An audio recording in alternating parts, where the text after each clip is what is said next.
Hey everyone, I'm sorry that I can't be there, but I wanted to talk to you about what's going on with the Institute. For those folks who have seen this before, a lot of this is old, but maybe Bruce, Peter, and Rick haven't seen this before, so welcome to the department, and here's your introduction to the Institute.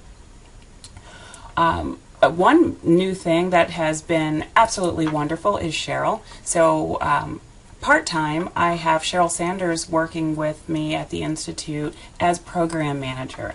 In addition, we have a wonderful board of directors, or board of advisors actually, and we had our first meeting this summer that went very, very well, great exchange of ideas, and so I think that group is going to be very helpful for the Institute as we continue to find our way. Through the strategic planning process this summer, another big thing that we did was we developed the Institute's mission and vision.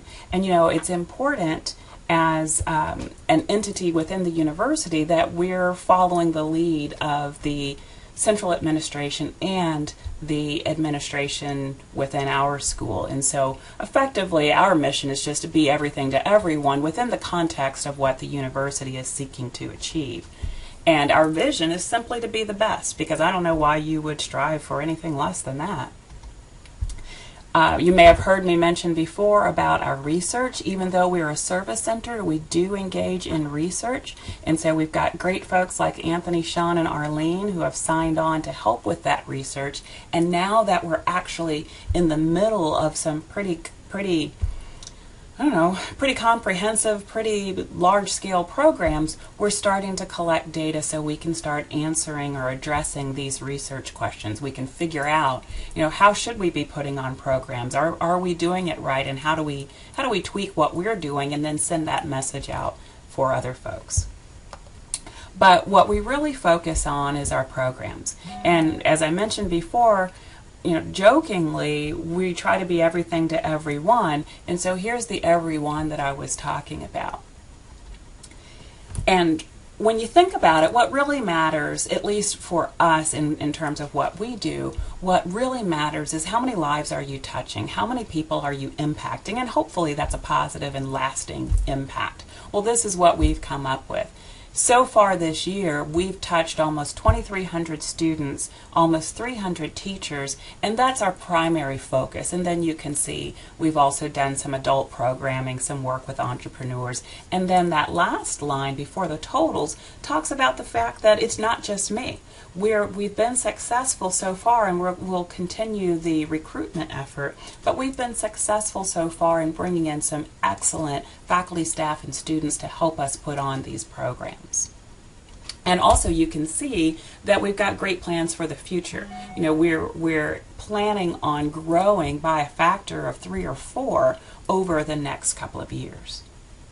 So let's talk about those programs. First, our programs for students with respect to our 4 credit courses. So these obviously are our UAB students. You know already that we have FN 101, that's a 3 credit hour course, but the dean has been pushing across campus that perhaps if, well, number one, everyone needs a little bit of personal finance knowledge, and so maybe if we take that course and break it into smaller pieces, that would work better. And so that's what you're seeing here is the 103, 104, and 105 are just breaking 101 into 3 parts.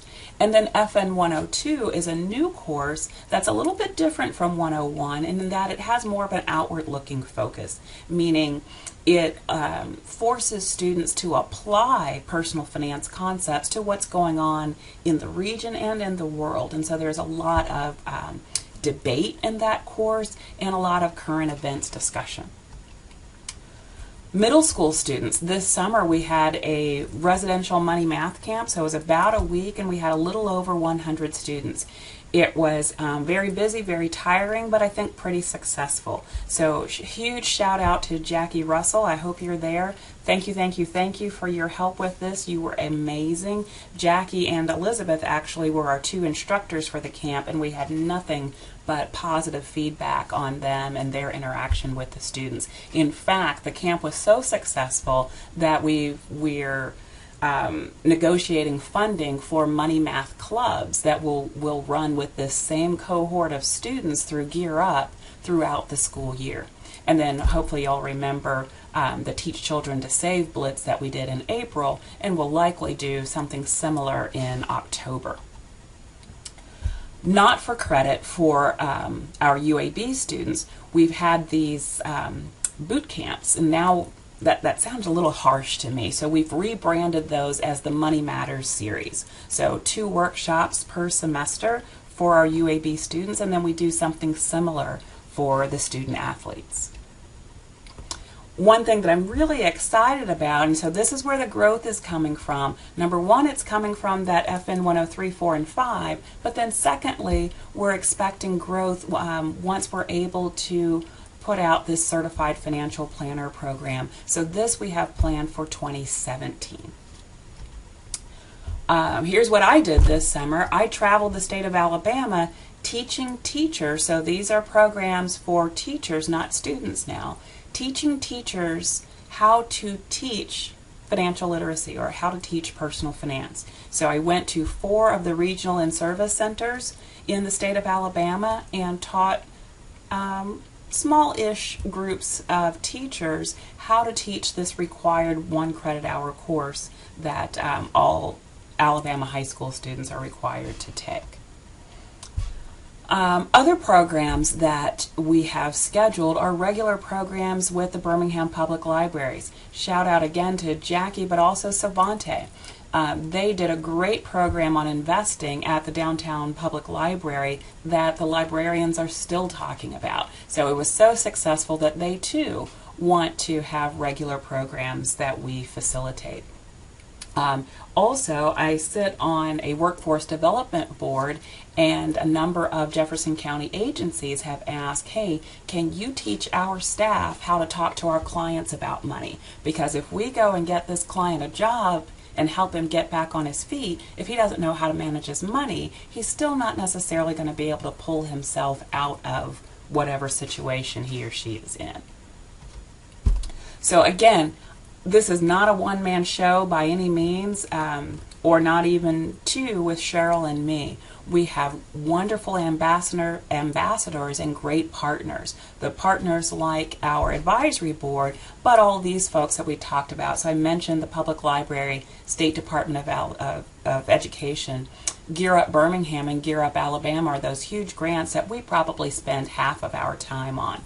The Financial Education Outreach is another board that I sit on, and through that group we'll be having a summit here on campus in the spring that you'll hear more about soon. The City of Birmingham won a grant that you might have heard about in the news lately that we're involved in as well as a financial empowerment zone. So again, a lot of this is kind of still new and still brewing, and so you'll hear more about it. True Fund Financial Services works with small businesses. So Chris and Jennifer Edmonds, I'm looking at you. We do programs for small businesses. One in particular that we did already was for farmers in the Black Belt, teaching them why it's so important to keep good books and how they're not going to be able to get funding if they can't produce financials. So showing them how to keep their books, maybe how to use QuickBooks and that sort of thing. So lots of programs that we're putting on, lots of good things going on, and lots of support from all of you, and I truly appreciate that. Of course, I can't leave off Regions Bank. They're our kind of premier partner, and you'll hear more and more about them in the coming weeks and months. But I'm sorry I can't be there with you. I miss you all, and I will see you soon.